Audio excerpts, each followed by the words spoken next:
what a friend we have in Jesus.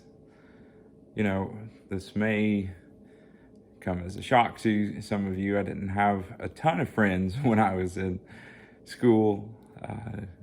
I'm more of an introvert, so what that means is I went really close with a few friends and didn't really just make best friends with everyone that I met. And so as I was going through school, as I was going to church, as I was listening to the music at church, this song really spoke to me, stood out to me. What a friend we have in Jesus. There were times in my life where a friend would move away, and remember, I didn't have that many. And so having an advocate, having a friend like Jesus who's not going to go away, that meant the world to me as a kid. And it still does to hear this song. I'm reminded that anything you're going through, it's easier if somebody else is there. And what a friend we have in Jesus who's going to walk with us through a struggle, a trial, a temptation, a pandemic. We don't have to do this thing alone. And I'm grateful for that. I love this song. I love that message. One of the things that we'll talk about this Sunday in our sermon text is a word from Paul. I want to share that with you today.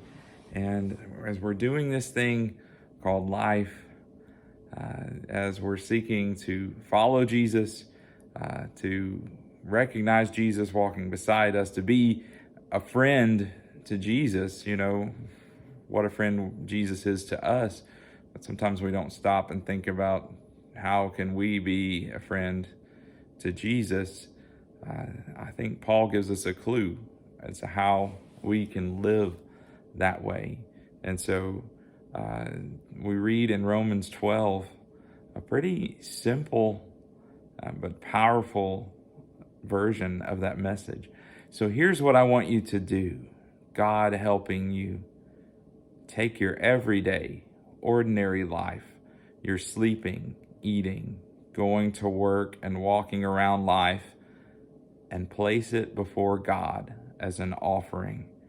Embracing what God does for you is the best thing you can do for Him. Don't become so well adjusted to your culture that you fit into it without even thinking. Instead, fix your attention on God. You'll be changed from the inside out. Readily recognize what He wants from you and quickly respond to it. Unlike the culture around you, always dragging you down to its level of immaturity, God brings the best out of you, develops well-formed maturity in you.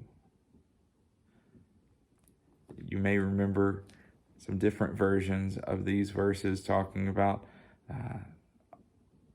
present your bodies as a living sacrifice for God and be transformed by the renewing of your mind. But some of that religious language kind of obscures the meaning. I love how Eugene Peterson translates it here. Take your everyday, ordinary life, your sleeping, eating, going to work, and walking around life, and place it before God as an offering. And when he says offering, we're really talking about worship. We're talking about a practice of worshiping God.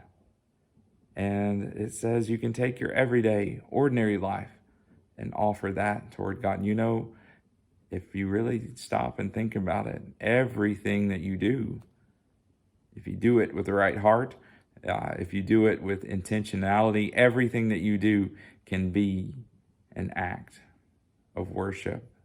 And that's what Paul is arguing for us to do. That's his case, that we should take everything that we do and offer that to God.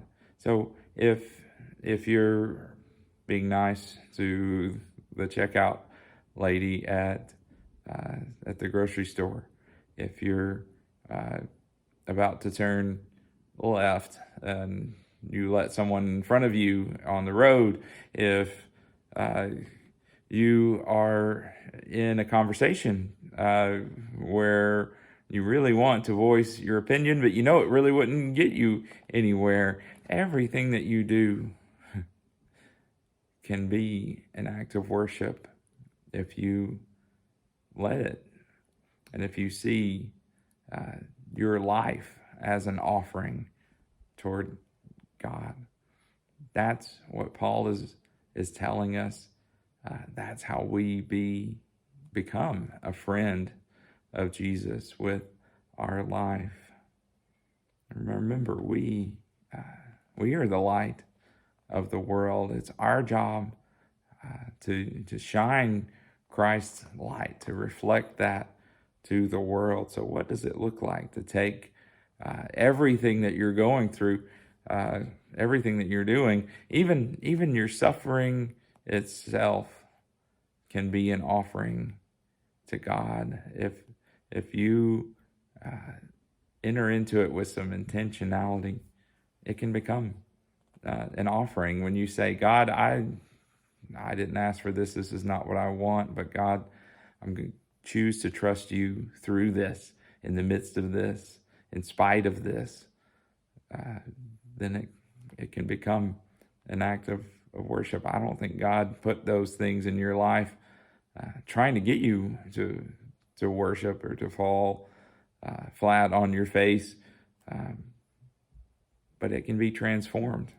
That's what this tells us here. You can be renewed and changed from the inside out. You can be transformed even in the middle of circumstances that you would never have chosen for yourself. You can be transformed. So may we seek that transformation. May we seek a way to worship with everything that we do, that we might be as good a friend to Jesus as Jesus is to us. Go with God, my friends.